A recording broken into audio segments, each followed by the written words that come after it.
no matter what SJWs complain about it, TV, everyone just like jumped on into and saying that. And If now the thing is sold out the arse. Well, yes, inevitably. Yeah, this is Almost suspicious these days. You have a choice with what you make famous. You know, you can put energy into things you like, or you can throw bricks at things you don't like.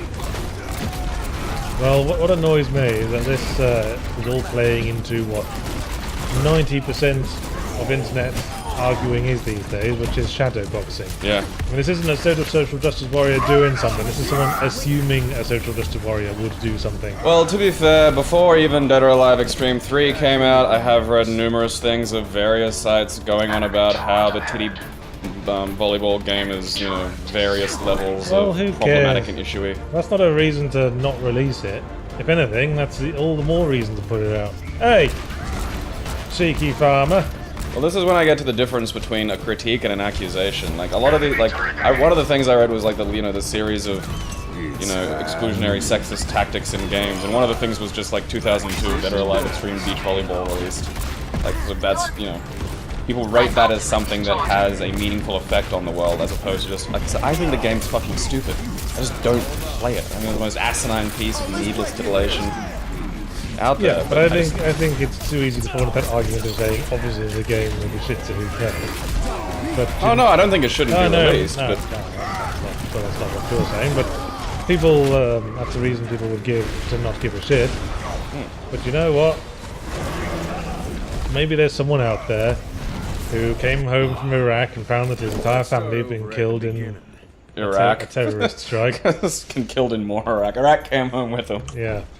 And maybe, you know, maybe the one game he found that wasn't destroyed by the suicide bomber's fiery blaze was Dead or Alive Extreme, and that was what got him through some dark times. Well, look, I think it's stupid. People are allowed to, you know, have their dumb guilty pleasures if they want to. People have their subjective experiences. Yeah. Again, there is no good evidence that playing Dead or Alive Beach Volleyball is suddenly going to turn me into... Or even, it doesn't contribute, it doesn't create an atmosphere any more than Nerf guns make me want to, you know, get involved in actual human shooting. So you're putting this on the social justice crowd, but for me this is all techno. And it annoys me that so much of internet debate is just assumed. No, because this has been written. People say things like, oh, we can't say this, we can't argue this, we can't release this, because people would be annoying. I'd say that... Yeah, I think that's a cop-out. I think they should just release it anyway. But yeah, the people will be annoying, and people do make... Yes, like, a very vocal minority would be. Yeah, but they're, you know... They get listened to for some baffling reason. Like, you know, it's like you said when... They get given lip service, that's all they get. I mean, I actually play all the games that come out, and I'm not seeing any, like, effect that any of these political correctness crusaders are having, frankly. I mean, it gets you good ink to say, oh yes, we brought Anita Sarkeesian on to consult on this game, but they didn't do anything she suggested.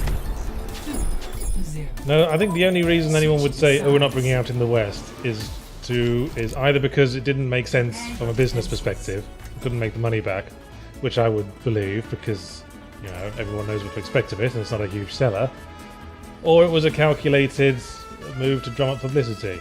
But you know, never. That's to me that sounds way too. But you know, never ascribe to evil what can be easily explained by stupidity. Like, I think it's very easy again, because before all of this, I've read plenty of things of people, you know, again, not critiquing but accusing.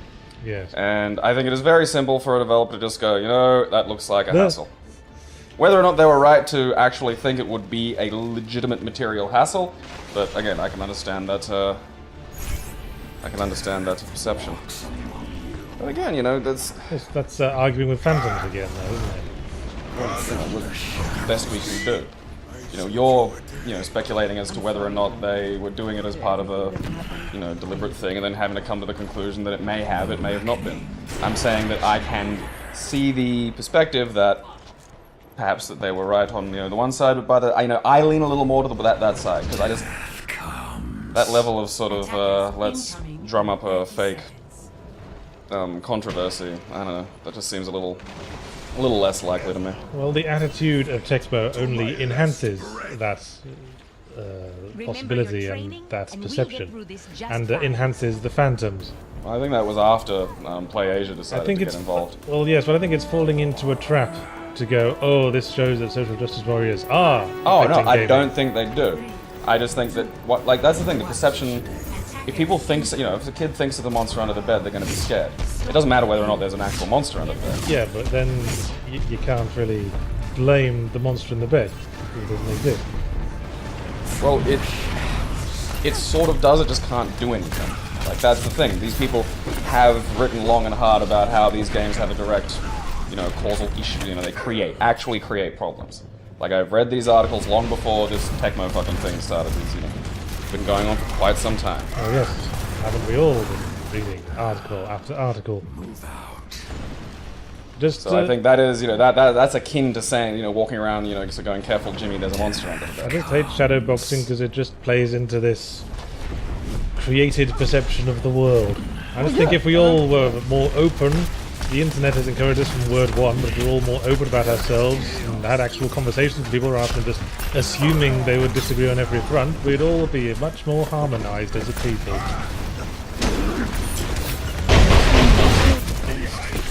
Again, I don't agree that,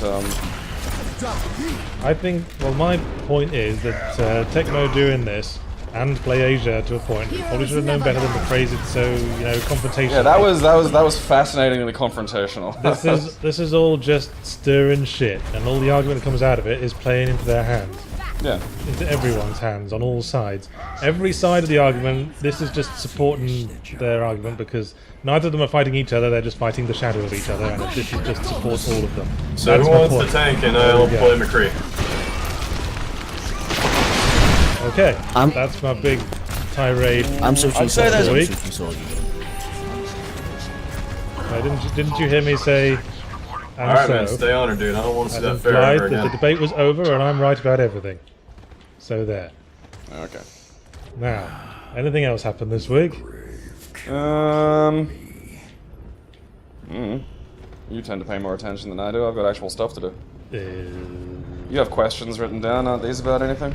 Okay, let's go to questions then. Oh wait, hold on a sec. It's a boss door. There's spiders around it. That seems awfully quick. Like, well, yeah, like I said, we missed a couple of things. Back up. Something necessary? And the bonfire was quite a whiles away. During the call. And this is not an easy boss. Oh, okay. Well, I'm not making a claim on the boss. I'm just. Oh, we haven't seen it yet. Like, it just. By the way you describe the area, you're talking about, oh, I don't like this area, I don't like this area. I thought the area itself might have been. I don't know. It looked like you got through that relatively easily for a Dark Souls. Well, I know where I'm going. I've played this plenty of times. Alright, let's give this a try. I'll probably die. I don't know why you're so down on yourself. You're doing great. You got like 2 whole Estus. I'd have probably died. Well, this is I'd have fallen into the sand bomb. This is just a fidgety boss, really. Anyway. Oops. Why don't you ask ask the question from the list there? Which fictional world would you consider to be your personal hell from Mefmuva Satan? Well, this would probably do the trick right about now. Yeah, probably. I know them. And this is the Duke's Dear Freya. Funny name, innit? Has it got like a human bit on the front? I can't quite see. No, it's just got a big spider head.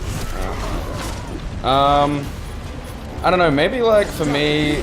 Oh, gosh. Jesus shit. Maybe for me a universe where like. Yeah. Oh, is it? Oh, that's the head. It's got 2 heads. Alrighty. Okay. Haha, you stabbed your own kid. Stupid Freya. Yeah. Dumbass. Named after the goddess of love and all. Probably a dimension where everybody spoke like the Gilmore Girls. Like my first thought when I read that question was just for some reason so Gilmore Girls then. yeah, my brain just popped straight to Gilmore Girls and I just Ow! that fucking hurt. It's all the fucking little spiders that make this hard. See, that's the thing. The bosses in Dark Souls didn't have so many little like, little guys scooting about. Shit, bum, tish.